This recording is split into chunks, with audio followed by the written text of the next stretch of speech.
जय गुरुदेव नाम किसका, प्रभु का प्यारा नाम। जय गुरुदेव।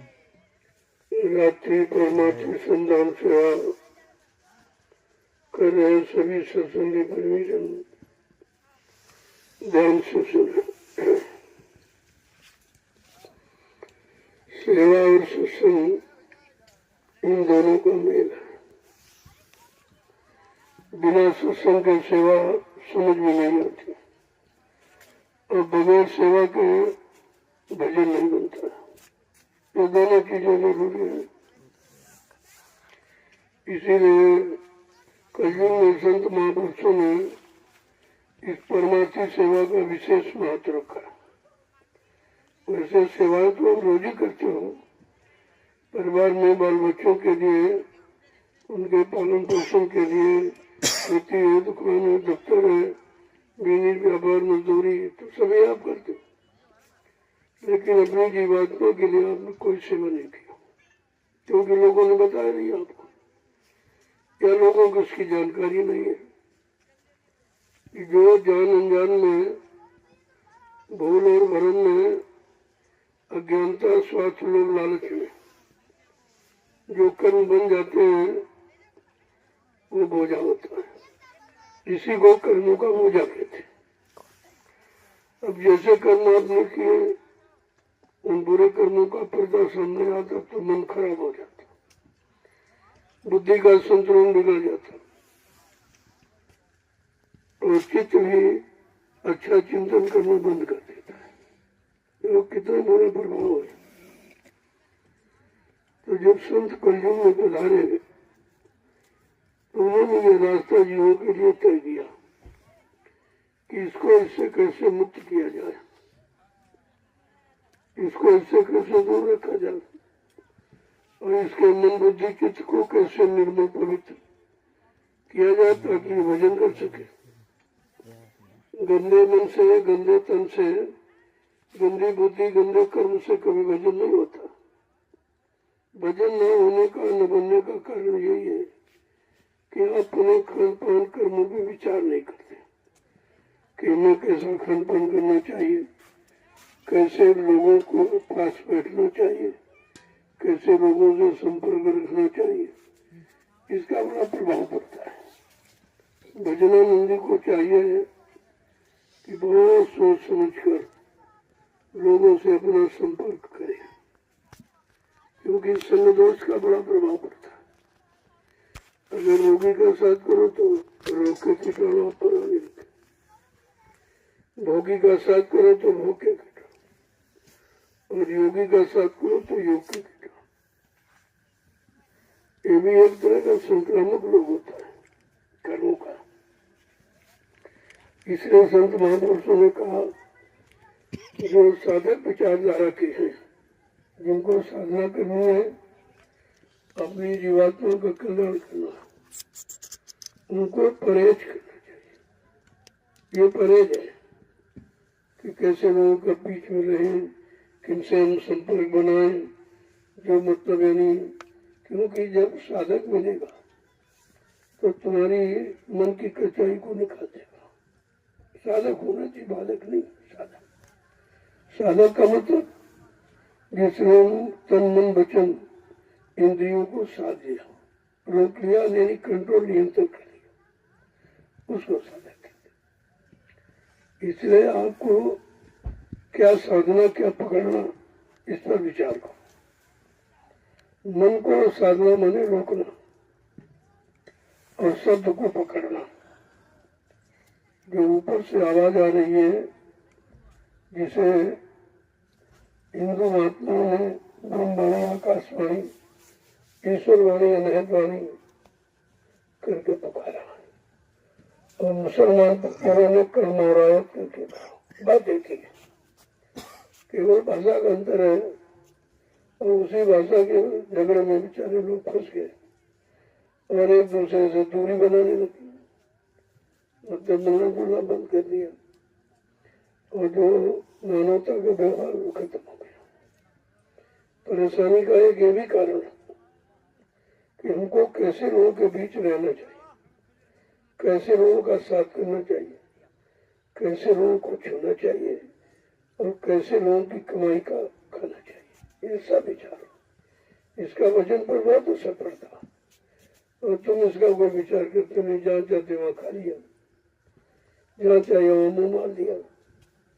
अरे ये स्वाद जो है जीवा का, ये इंद्रियों को चलाना कर देता, क्योंकि जिभ्या और निभ्या दो को साधना, यानी जीव को मतलब इन चटपटे तीखे पदार्थों से थोड़ा बचा के रखना है, और निभ्या यानी इंद्रियों का जो आपका प्रयोग है वो सीमित होना चाहिए, जरूरत पर जरूरत भर। इन सब चीजों का जो विचार रखोगे तो आपकी साधना में कमी नहीं होती। साधना में कमी क्यों है, साधन भजन क्यों ठीक से नहीं बनता है, उसका कारण है कि आपको अपने खान पान पर कभी रोक नहीं लगाते। जैसा खाओ अन्न वैसा बने तन मन, जब ये लिखा है जैसी कमाई खाओगे और जैसे कमाई करने वाले लोगों के पास रहोगे उनका खाओगे तो आपकी बस मन वैसे हो जाएगा। जैसा करो आहार वैसे बने विचार। अब जैसा आपका आहार विहार भोजन होगा वैसे तुम्हारे विचार बनेंगे। विचारों का जन्म आहार पर होता है। आहार माने भोजन जो आप करते हो वो आपका शुद्ध है, शुद्ध नहीं अशुद्ध। शुद्ध का मतलब कोई चिकना चुपड़ा, कोई देखने में अच्छा, जो मन को खराब न करे, बुद्धि को का नियंत्रण खराब न करे और चित्त का चिंतन खराब न करे, वो शुद्ध है। इसीलिए तो तुम भोजन करते हो स्वाद के लिए, लाभ के लिए नहीं करते, क्योंकि लाभ आपको मालूम नहीं। जो तुम्हारी जीभ के स्वाद को अच्छा, जीभ अच्छा बताए उसी को तुम अच्छा मान लिया। ये बहुत ही बड़ी भूल है, और ये भूल जब तक तुम्हारी खत्म नहीं होगी तब तक आप मतलब यानी साधनों का लाभ नहीं प्राप्त कर सकते। साधन भजन न करने का न बनने का सबसे बड़ा कारण ये है। इसलिए आपको भंडारों में बहुत सादा भोजन दिया, इससे बीमारियां कम हो जाती हैं या धीरे धीरे बीमारी खत्म भी हो जाती है।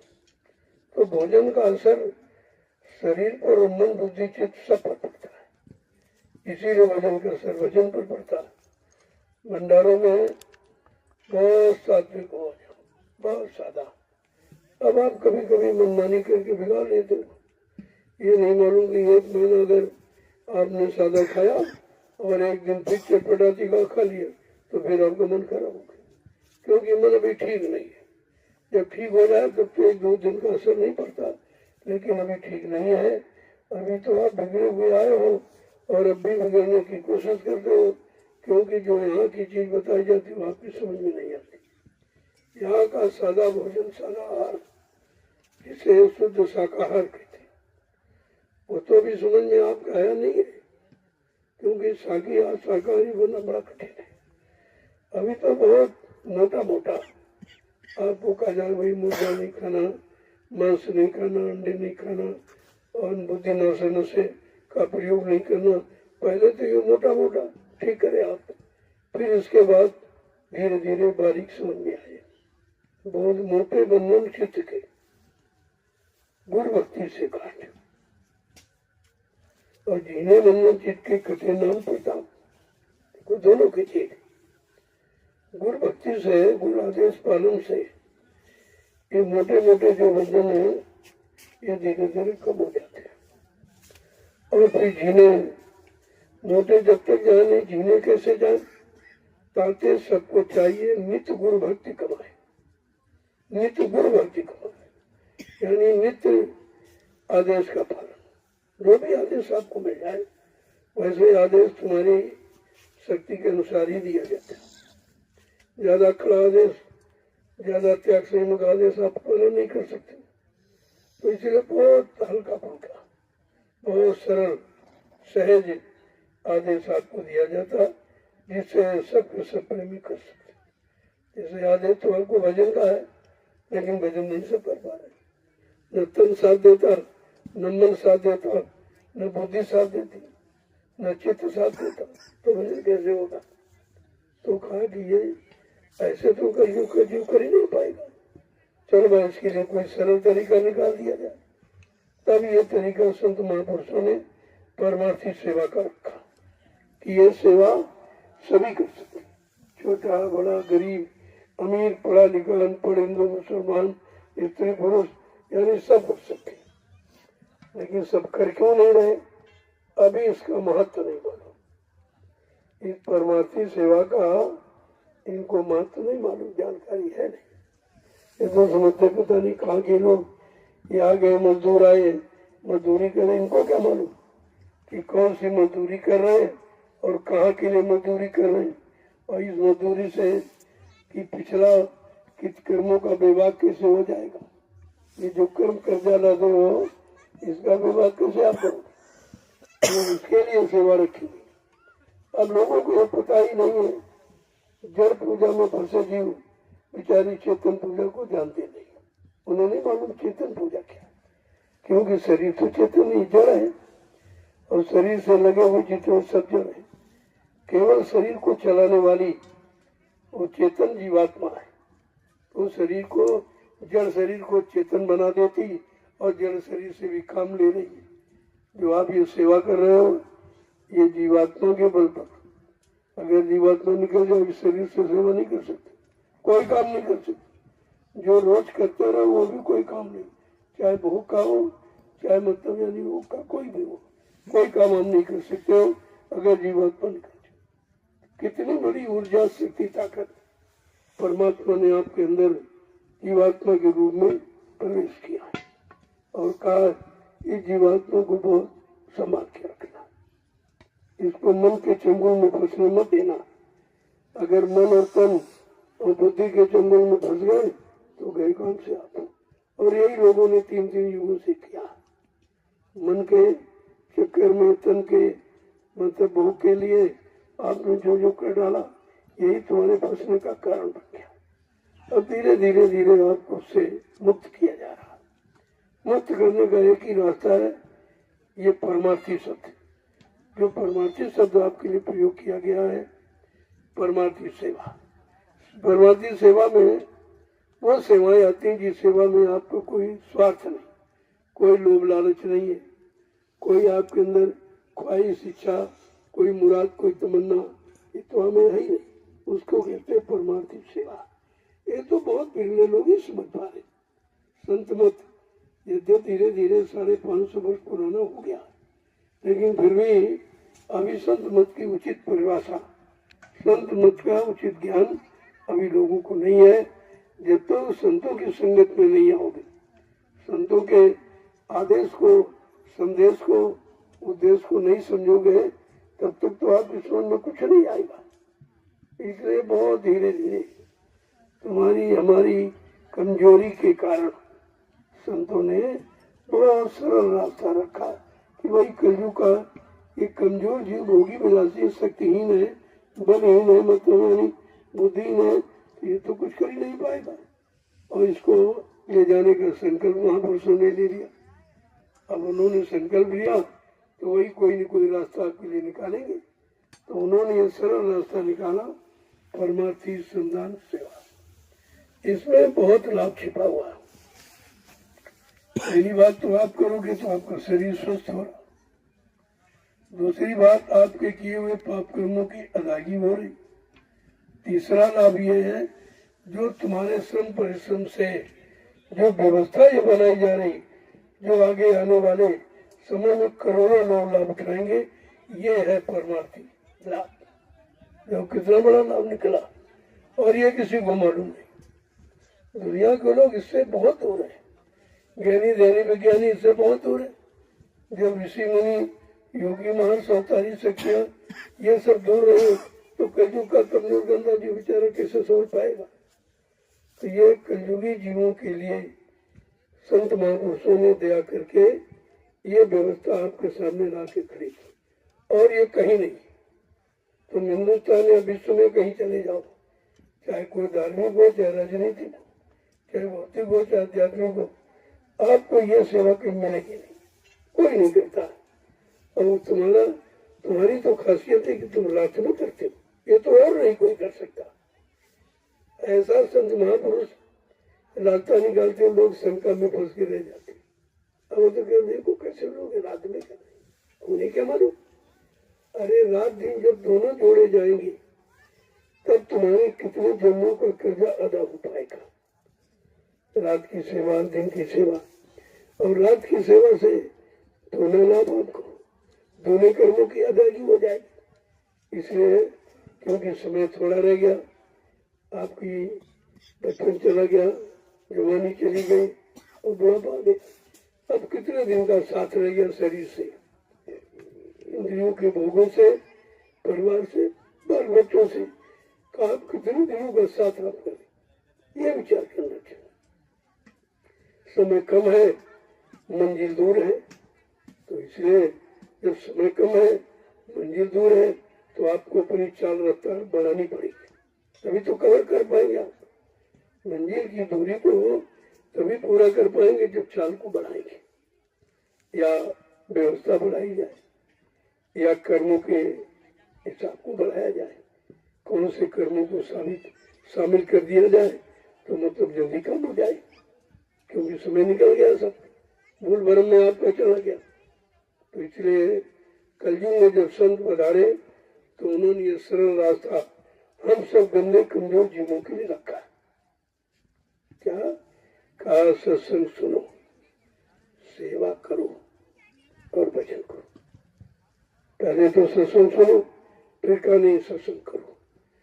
सुनो करने के लिए, पाने के लिए, चलने के लिए, मंजिल पर पहुंचने के लिए। जब करोगे तभी पहुंचोगे। अगर किताब लेकर पढ़ते ही नहीं तो क्या मंजिल तय हो जाएगी। किताब पढ़ते सुनाते रहो, सुनते रहो, तो क्या किसी कर्म की अदायगी हो जाएगी? कुछ नहीं होगा। इसलिए संत मत में पढ़ना लिखना कहते चातुरी, ये तो काम सहल, लेकिन काम दहन मन बसकरन, यही काम मुश्किल। पढ़ना लिख तो सारा सभी कर लेगी, लेकिन कठिन क्या है? काम दहन मन बसकरन, यही काम मुश्किल। ये और संत मत में यही प्रधान है।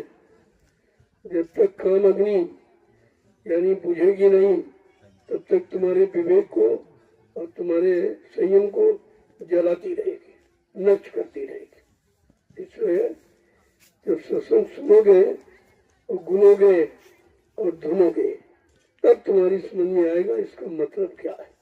आखिरकार संतों ने कलयुग में सत्संग का आधार क्यों रखा? अन्य युगों में तो कथा वार्ता सुनाई जाती थी, लेकिन कलयुग में सत्संग रखा संतों ने, क्योंकि सुनाने और सुनने से कोई काम नहीं बनेगा। अगर आप सुनते रहते सेवा होती सेवा होती सेवा, तो आप कर नहीं सकते। जब सुनना सुनाना बंद कर दिया और करनी में लग गए, तब लाभ आपके सामने आके खड़ा हो गया। लाभ पाने के लिए तुम्हें करनी में उतरना होगा और सुनना पढ़ना पढ़ाना इसको समाप्त करना होगा। इसलिए कहा अब सुनने सुनाने का काम बंद करो, इससे कुछ होगा नहीं। अगर आप सुनते हो करने के लिए तो फिर सुनना ठीक है, और अगर वो सुनाता है कराने के लिए तभी ठीक है। इसलिए कहा एक ने सुनी और एक ने मानी और नानक कहेंगे दोनों ज्ञानी।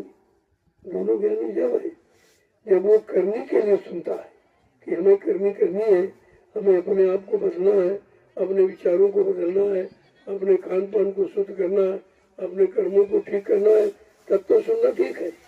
और केवल दूसरों को सुनाने के लिए भाषणवादी प्रवचन, तो ये तुम्हारे लिए जहर, बहुत नुकसान है, किसी तरह का लाभ इसमें नहीं। इसलिए संत मत कहता कहना न बोलना, कुत्ता ले जुमा पर रखना, और चुटकी का खेल अब की चुटकी बजा दिखाना।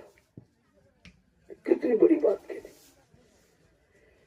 अगर संतों के वचनों को समझ लो और विश्वास करके अपने जीवन में उतारने लगो, बहुत सरल है।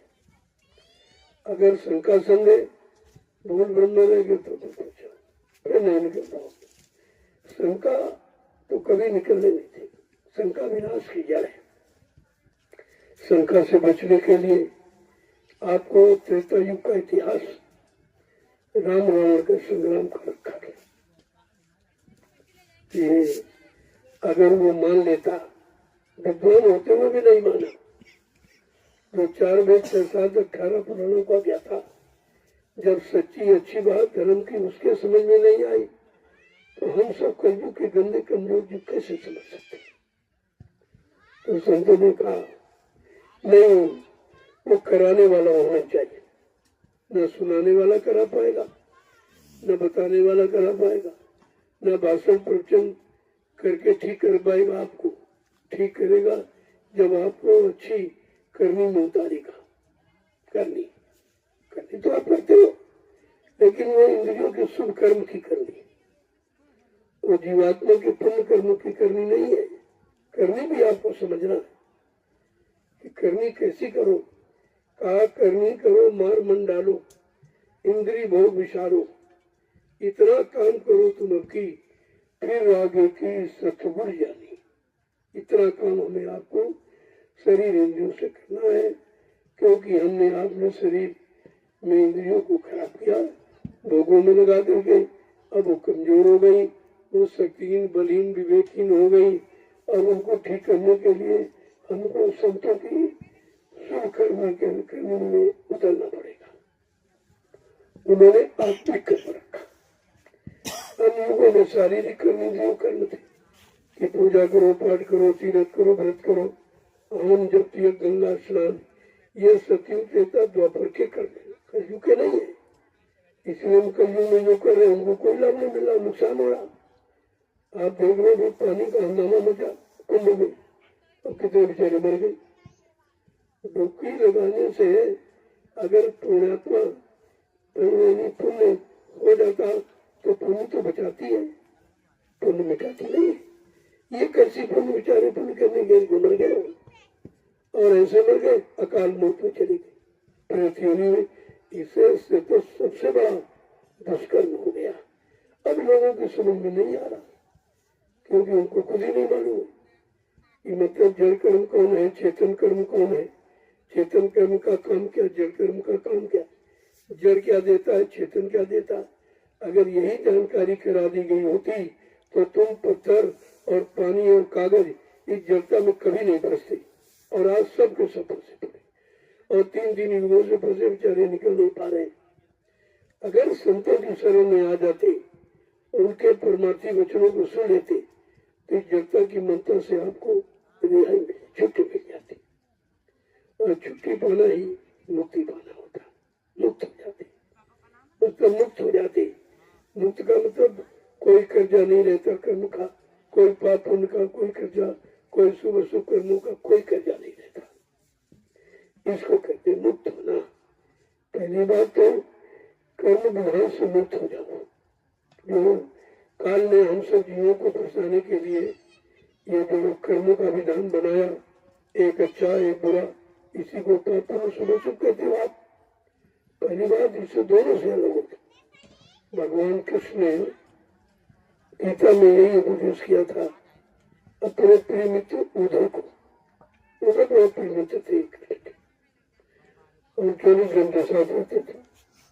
जब कृष्ण भगवान का काम पूरा हो गया, जिस काम के लिए उनको भेजा आया नहीं, भेजा गया था कि जाओ धर्म की स्थापना करना, और न माने तो दुष्टों का संहार करना, और भक्त जनों की मदद करना, और काम करके वापस आ जाना। इसके अतिरिक्त उनको कोई लाभ देने का अधिकार नहीं दिया गया कांस्टिट्यूशन को, और उन्होंने यही काम किया। किसी को मुक्ति नहीं दी, क्योंकि मुक्ति उनके पास नहीं है। मुक्ति के बारे में स्पष्ट कह दिया गया कि मुक्ति संत चरण की दासी, मुक्ति संतों के चरणों में है, और संत चरण किसी के समझ में नहीं आ रहे।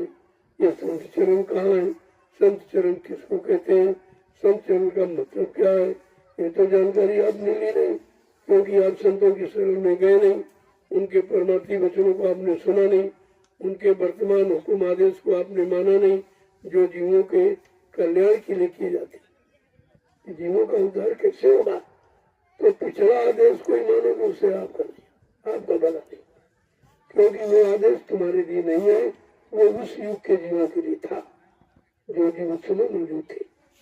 आप तो उस समय थे नहीं, और थे होंगे तो आपको ज्ञान नहीं है। जो तो बहुत पुराना ऐसा नहीं है, लेकिन आपको उसका ज्ञान नहीं। पिछले जन्मों का कोई ज्ञान आपके पास नहीं है कि हम क्या थे। हम पशुओं में थे कि पक्षियों में थे, कीड़े मकोड़ों में थे, कि बुरे कर्म पाप कर्म करके नाली के बदबूदार कीड़ों में हमारी जीवात्मा को भेजा गया था कि देखो पाप कर्म का कितना बुरा फल है। ये सब यही पर, इसके लिए कहीं कोई इमारत नहीं बनाई गई। आप जब तक जीवित रहोगे सारे कर्मों का भुगतान यही करना पड़ेगा। अगर जीवन खत्म हो गया और कर्म हमने ज्यादा खराब किए और उनका कोटा अगर बच गया तो दोबारा फिर आपको जन्म लेना पड़ेगा। यही पुनर्जन्म होता है। तो ये सब जानकारी आपको रखनी चाहिए। जब संदेश सुनोगे तभी तो आपकी बात क्या है। संदेश सुनो और अपने लिए निजी आदेश मानो, दूसरे के लिए नहीं, अपने लिए, कि हमारे लिए आदेश हो रहा, हमको इशारा किया जा रहा, हमको जगाया जा रहा, हमको खड़ा किया जा रहा, हमारे कल्याण के लिए ये मेहनत परिश्रम की जा रही। अगर ये जीव समझ ले तो बनने में देर नहीं। अभी आप यही नहीं लोग सोचते पता नहीं किसके लिए कह रहे, ये रात में कह रहे पता नहीं किसके लिए कह, अरे ये सबके लिए कह रहे, क्योंकि रात में सभी अपने अपने घरों में होते, पक्षी अपने घोंसलों में और मतलब पशु भी अपने निवास स्थान में, तो सब लोग घर में रहते हैं। उस समय संदेश दिया जाए तो सब लोग सुने। इसलिए रात्रि में ये जो कहीं नहीं होगा और कोई नहीं कर रहा, वो काम आपके लिए प्रारंभ कर दिया गया। आगे आने वाले समय में आप अपना काम बना लो और धीरे से काल माया के देश से निकल कर अपनी जीवात्मा को घर पहुंचा दो। सिर्फ यही काम हमें आपको करना। जब तक ये काम करने कराने वाला नहीं मिलेगा तब तक तुम्हारा कोई भला नहीं हो सकता। कहीं चले जाओ, कहीं भटको किसी पास, लेकिन वो काम आपका करा नहीं करता। जिसने स्वयं अपना काम कर लिया वो मिलेंगे तो आपको काम करा देंगे। और उनकी पहचान तो आपके पास है नहीं, किसने अपना काम कर लिया किसने नहीं किया, तो वो तो पहचान दिखाई देगी जब करीब में आओगे और सुनोगे और दया का एहसास करोगे तो दया खुद परिचय दे देगी। आपको भी परिचय लेने की जरूरत नहीं है, दया खुद परिचय दे देगी। अब दया पाने के लिए दया का उल्टा याद माने जो उन्होंने कहा, जो वचन फरमाए, जो आदेश समय समय पर दिया जीवों के लिए, उसकी याद करना ही दया पाने का तरीका है। और दया कहीं रखी नहीं उठा के दे दी जाए, तो आदेश पालन पर ही आपकी दया मिली। और आप आदेश पालन भूल जाते हो, कभी आलस कर जाते हो, कभी नींद के उसमें और कभी लोगों के बहकावे में और कभी मन के भीतर में आकर मन के साथ चलो चलो सो, कहाँ जाओगे इतने टाइम, ये रात में कोई काम करने समय। अरे तुम्हें ये नहीं मालूम है कि रात दिन जब दोनों यानी नियम अपनाओगे तो जल्दी में फिर निकल जाओगे। इतना बोला कई जन्म हजारों जन्म आपको लेने पड़ेंगे, ऐसे नहीं प्यार होता। जय गुरुदेव। जय गुरुदेव। लोगों ये देख तो समझ रहे लेकिन समझ नहीं रहे और समझ के कर नहीं रहे। जब करेंगे नहीं तो पाएंगे कैसे, इसलिए सब सुनकर भी वंचित रह गए। आपको कितनी बार कहा गया सत्संगों के दौरान कि आध्यात्मिक संदेश को सुनने वाले तो बहुत करोड़ों, लेकिन लेने वाले अरे कहना कोई 1500, लेकर रखने वाले कहते 200-400 और रखकर उस पर लगातार चलकर अपनी मंजिल पर पहुंचने वाले कहते कोई बिरले ही। उन बिरलों की लिस्ट बनाई जा रही है जो आपको रात और दिन जो परमार्थी संधान सेवा के लिए जो बुलाया गया है और लगाया गया है, ये उन्हीं जीवों की छटनी होगी कि कौन विश्वास करता है, कौन इस परमार्थी संधान सेवा ये आध्यात्मिक कर्म करके कौन अपने अनंत जन्मों के पापों को बोझा जो शरीर पर लादा वो कैसे उतरेगा। तो कहा कोई बिरला ही समझेगा। कौन समझेगा समझेगा कोई संत सिपाही जो द्वार तुम्हारे आया, जो तुम्हारे दरवाजे पर आ गया और विश्वास कर दिया और आदेश को अपने पर लागू कर रहा कि नहीं नहीं मेरे देव, हर इशारे कर रहा मेरे देव, हर वचन हमको जगाने के लिए हो रहा। जब तुम अपने आप पर लागू करोगे तो दूसरे की तरफ देखना बंद हो जाएगा। जैसे दूसरी तरफ देखना बंद हुआ वैसे आपके बनने की शुरुआत हो जाएगी। और दूसरी तरफ देखते रहोगे तो तुम्हारा सुधार नहीं होगा। दूसरों से कहते रहोगे तब भी सुधार, दूसरों की सुनते रहोगे सुनाते रहोगे, तुम्हारा काम नहीं। तुम्हारा काम होगा ये सब बंद करके करने में लग जाओ। जब करने में जुड़ जाओगे तो करनी तुमको अनुभव करा देगी और करनी ही विश्वास करा देगी और करनी बिल्कुल लाभ के करीब पहुंचा देगी। इसलिए आज सभी लोग देख रहे हैं। ये रात्रि में हमने क्यों रखा कि रात में सब लोग अपने अपने घरों में होते, वो देखेंगे। जब देखेंगे तो कुछ विचार करेंगे। जब विचार दिल में आएगा कि भाई ये कहाँ हो रहा, चलो चल के देखें, तो नए विचारों की पावन पर आना शुरू कर देंगे और आने लगेंगे तो कुछ न कुछ करने लगेंगे। जब करने लगेंगे तो कुछ न कुछ पाने लगेंगे। ये सब चीजें बात ध्यान में रखें। सारा हिंदुस्तान देख रहा, आप तो बड़ी सेवा में लगे क्योंकि विराट तो उसी में रखा गया। तुम्हारा इधर उधर देखना बंद हो जाए, देखोगे तुम्हारे में बंद भाग जाएगा। जो लक्ष्य निशाना उससे आप हट जाओगे। इसलिए रात्रि भर के सम्मान से रखी है, ऐसे नहीं है। ये बड़ा गुण राज है और ये संत महापुरुषों के सिवा कोई नहीं जानता इसको। अब रात में सेवा कर तो कोई दिखाई नहीं दे रहा, नहीं इधर उधर किसी की तरफ झांकोगे ताकोगे, न तुम्हारा मन इधर उधर भागेगा। जब किसी को देखोगे नहीं तो कोई विचार नहीं बनेगा। आंख से देखते तभी विचार बनते। ये सब रात्रि को माती संधान सेवा का महत्व पहले देखिए कि सारे विकारों से तुम्हारे मन को हटा दिया गया और आप नहीं हटा पाए। न पूजा करके, न पाठ करके, न तीरथ में जाके, न व्रत में, न पानी में, न पत्थर में, कहीं जा करके आपने अपने मन को शांत नहीं कर पाया और मन को एकाग्र नहीं कर पाया, मन को विषय भोगों गंदगी से हटा नहीं पाया। लेकिन रात्रि परमार्थी सम्मान सेवा सारी गंदगी से अलग कर दी। जब कोई दिखाई नहीं देगा तो मन जाएगा। तो जब कोई बोली नहीं रहा, सब सो रहे, आप सेवा कह रहे, आप लाभ उठा रहे और सब सो रहे और तुम जाकर अपना काम बना रहे हो और मन को शांति प्रदान कर रहे हो। जबकि मन न पंडा पुजारियों का शांत हुआ, न तीरथ व्रत को रहने वाले, न पानी में डुबकी लगाने वाले, न मतलब यानी पत्थर और कागज की पूजा करने वाले, किसी ने मन को शांत नहीं कर पाया।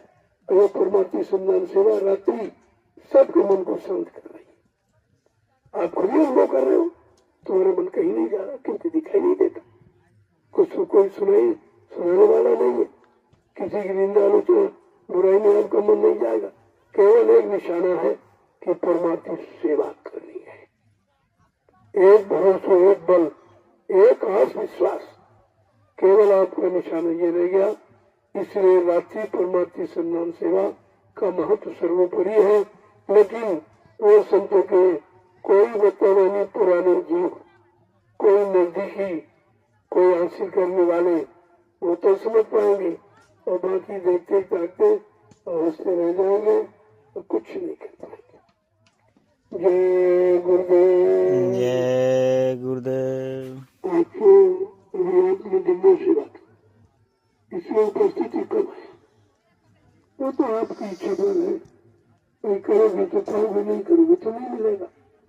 यह संत मत उधार सौदा नहीं रखता। कितना करोगे उतना पाओगे। दिन में किया तो दिन का लाभ पा गया और रात्रि में करोगे तो रात्रि का लाभ आपके पास डबल लाभ हो जाएगा। अब आप नहीं सुनेंगे हम दिन में किया, दिन में थक गए। अरे दिन में और रात में ये दोनों कर्म थकावट दूर करने गए हैं और सारे बुरे कर्मों की थकावट को हटाने वाले हैं। सारे बुरे कर्मों की गंदगी को मन से निकालने वाले हैं। वो नहीं है क्या? तो तुम इस पर विचार क्यों करते हो? मन क्यों दौड़ाते हो? जितना बन सके उतना करो। तुम्हारे लिए छूट है, कोई ज्यादा नहीं कहा जाता कि जितना कर सकते हो उतना करो, लेकिन करे लगे रहोगे धीरे धीरे बोझ कम हो जाएगा। और जो करना बंद कर दो वहीं पर रुक जाओगे तो आपने नुकसान कर लिया अपना, किसी का नहीं, अपना नुकसान कर लिया। अब तुम्हारा मन थक गया कि मन के हारे हार मन के जीते जीत, तुमने मन को हरा लिया।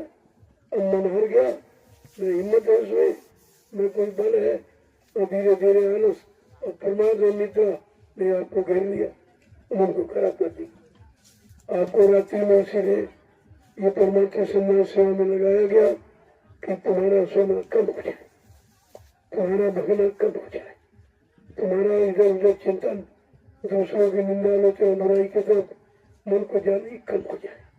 इसलिए रात्रि परमात्मा सम्मान सेवा का चुनाव किया गया। ये ऐसे नहीं हो रहा, आगे आने वाले समय में लोग पश्चाताप करेंगे, क्योंकि सेवा हमेशा नहीं रहेगी। ये मत सोचो कि आज हो रही तो होती नहीं, सब दिन में होते एक समाना, सब दिन एक समान नहीं होती। जो आज सेवा है हो सकता है कल न मिले आपको, जो जीवों को मिल रहा है। आप देखते हो बड़े बड़े कार्यक्रमों में सेवा नहीं मिलती, ज्यादा लोग आ जाते, सेवा कर ही नहीं पाते। और अभी आपके लिए मौका है, इसलिए टोलियां बना दी गई कि भाई टोलियों में चले आओ, सेवा का लाभ किसी तरह से आपको इस सेवा का लाभ मिलना चाहिए, उद्देश्य है। अब आप अपने उद्देश्य को हल करना चाहते हो तो इस सेवा को आपको समझना। जय गुरुदेव। जय गुरुदेव। अब की चूके फिर 84 जाए। अगर अब की बार इस परमार्थी सम्मान सेवा से चूक गए तो तुम्हारी 4,84 लाख नरकों की योनियों से कोई बचा नहीं सकता, कोई नहीं बचा सकता, कोई रहता ही नहीं। इसीलिए संत महापुरुषों ने कर्जों में बड़ा शोध किया, विचार किया और ऐसी सेवा रखी कि दुनिया लोग समझे नहीं पाएंगे और तुम अपना काम बना लो। क्योंकि रात में लोग तो सोते, सोएगा सो खोएगा और जागेगा सो पाएगा, ये सिद्धांत पुराना है। अब तुम न जाग पा रहे हो, न मन से जगे हो, न तन से जगे हो, न इंद्रियों से जगे हो, न बुद्धि से जगे हो, तुम सब तरफ से सो रहे हो। तो बताओ तुमको जगने का लाभ कैसे मिलेगा? सोने वाला कभी जगने का लाभ नहीं प्राप्त कर सकता, जगने वाला जगने का लाभ प्राप्त करेगा। इसलिए बड़ी समझदारी के साथ परमार्थी सम्मान सेवा में लगकर धीरे से अपना काम बना लो। अगर ये सेवा छूट गई तो पता नहीं फिर आमन हो जाए, तुमको मानो तुम मिले न मिले कोई जरूरी नहीं है। ये तो करोड़ों जन्मों की तपस्या, करोड़ों जन्मों के पुण्य, करोड़ों जन्मों की सेवाएं जब आपकी एकत्र हुई है, तब ये मानो अनमोल पंच भौतिक शरीर मंदिर आपको परमात्मा ने प्रभु से मिलने के लिए दिया। और ये काम अगर न हो तो आप पर व्यर्थ में चला जाए।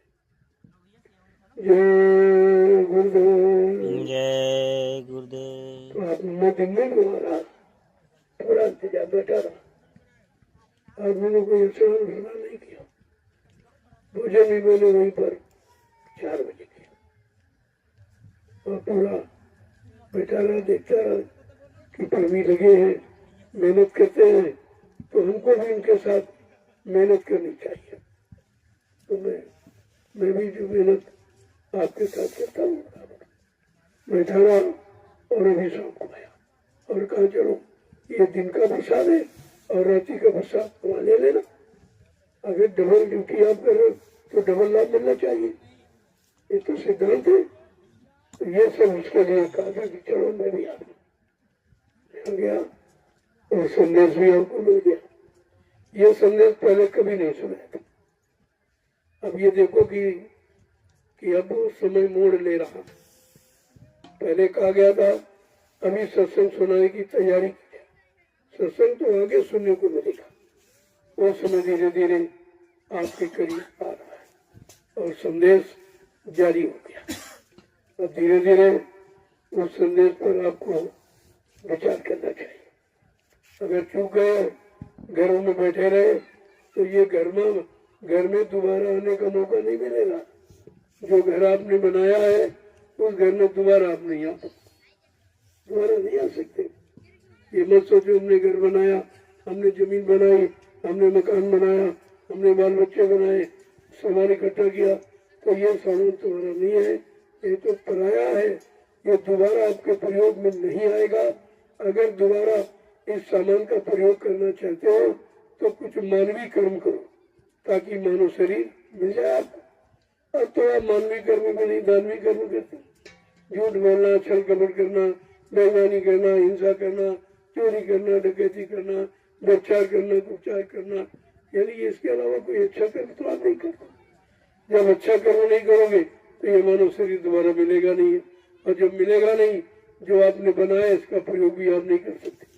अगर अपनी बनाई व्यवस्था का दोबारा प्रयोग करना चाहते हो तो कुछ मानवीय कर्म करो, इंसानियत का, इंसान बनो, हैवान शैतान नहीं, इंसान, और इंसानियत कर्म करो तो दोबारा मालिक एक बार आप पर फिर मौका कर दे, जाओ भाई, फिर शरीर मिल जाएगा। और बोले कि दिए सामान का प्रयोग कर लो और इसी में समय बचाकर परमात्मा का भजन कर लो, जो हमेशा के लिए काल माया का देश ही छूट जाए आपका, न जन्म लेना पड़े, न मृत्यु के हवाले होना पड़े। तो यह समय आपको इस काम के लिए मिला। जय गुरुदेव, जय गुरुदेव, जय गुरुदेव, जय गुरुदेव, जय गुरुदेव, जय गुरुदेव, जोर से बोलो, जय गुरुदेव, सब मिल बोलो, जय गुरुदेव, बोलना होगा, जय गुरुदेव, अभी से बोलो, जय गुरुदेव, दुख दर्द हरेंगे, जय गुरुदेव, सब कष्ट मिटेंगे, जय गुरुदेव, सुख शांति भी देंगे, जय गुरुदेव, सबके दाता, जय गुरुदेव, सबके मालिक, जय गुरुदेव, प्रेम से बोलो, जय ये गुरुदेव। नाम नहीं इंसान का, ये नाम है प्रभु का, ये काम नहीं इंसान का। ये काम है प्रभु का। प्रेमियों, आज का विशेष संदेश 15 फरवरी 2025, ये दिन तारीख याद रखिए और इसको लोगों को पहुंचा दीजिए, ये भी आपकी सेवा होगी। जो लोग संदेश को सुन के जागेंगे, चेतेंगे और सेवा में मन को लगा देंगे, उस लाभ में तुम्हें तुम्हारा हिस्सा हो जाएगा, क्योंकि तुमने उनको सूचना दी। इसलिए बड़े बड़े मोबाइल में आज के संदेश को नोट करो और साफ जगह बैठो। जब सुनेंगे तो उनके अंदर एक तड़प पैदा हो, इतने बड़े लाभ से हम वंचित रह गए, हम समझ नहीं पाए, हम घरों में पड़े रहे, सोते रहे, बीमारी झेलते रहे, हानि उठाते रहे, लेकिन जो लाभ की चीज हमारे यहाँ से निकल गई तो कम से कम पश्चाताप करेंगे। इस संदेश को आप जरूर भेजो। जय गुरुदेव, जय गुरुदेव। और प्रेमियों को चाहिए हमेशा कान इधर तरफ लगा के रखो कि कथा नहीं मालिक की कम मौज हो जाए और कौन से भजन, कौन सी धारा उनकी तरफ से प्रवाहित हो जाए जो हम सब जीवों को लाभ देने लगे। ये धारा उधर की होती, कहते नहीं भाई शब्द तुम्हारे वोट हमारे, कहा शब्द तुम्हारी के तो किसी मुख से उच्चारण करा दे, ये उनकी मौज करने पर सब घट भीतर साइया सुनी से जन कोय, वह घट धन सराय हो या घट प्रगट हो। कहा सब घट में मालिकांश जीवात्मा मौजूद है, लेकिन वो घट धन्य है जिस घट से समय के मालिक का संदेश प्रसारित होता है, वो घट धन्य होता है। ये तो अब धीरे धीरे आपकी समझ में आ जाए। ये संदेश कहीं नहीं, तुम हिंदुस्तान नहीं विश्व में कहीं चले जाओ तो आज ये संदेश आपको मिला है, आत्म कल्याणकारी और जीवों को जगाने का।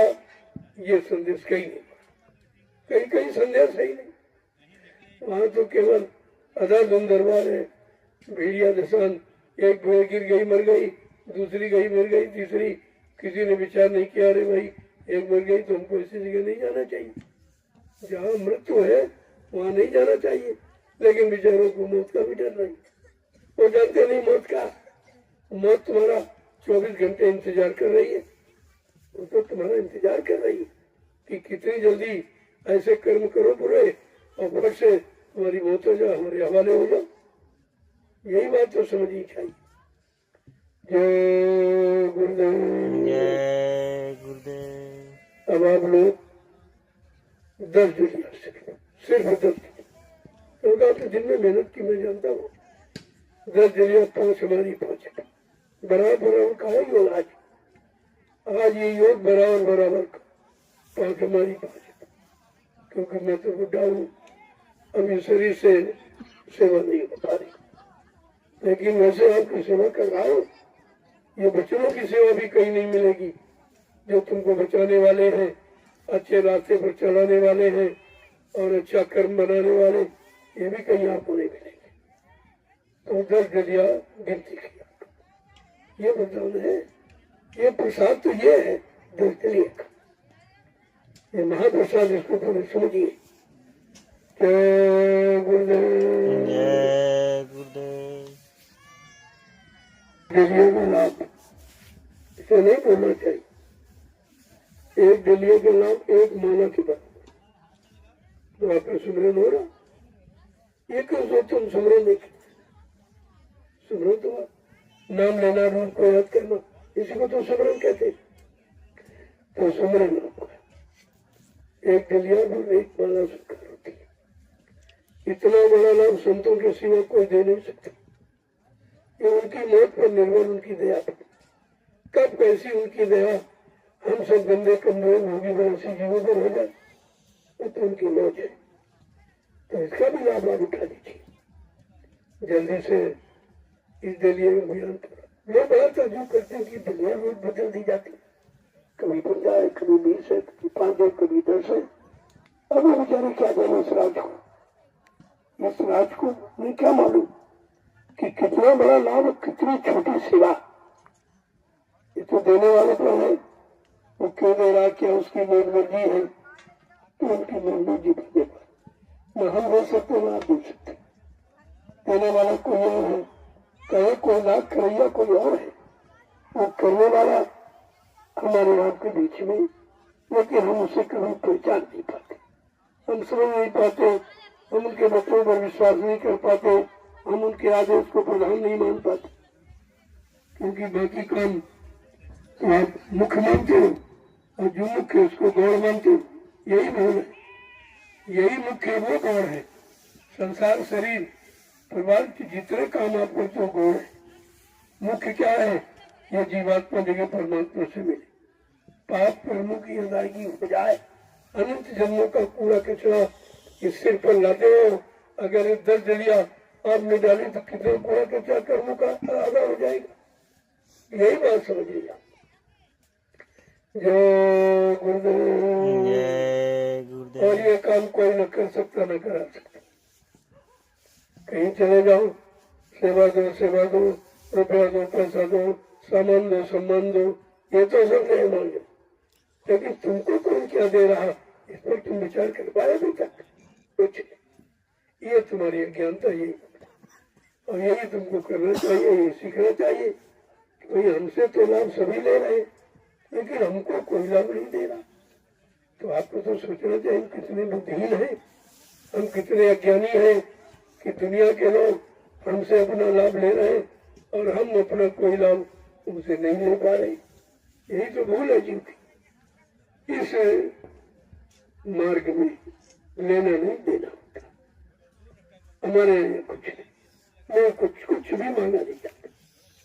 मैंने न पहले कभी आपसे रुपये मांगा और सामान न आज मांगता, इसकी जरूरत नहीं। जो देने आया वो लेता नहीं। भिखारी कभी दे नहीं सकता और दाता कभी ले नहीं सकता। ये दोनों चीजें आपको याद में रखनी चाहिए।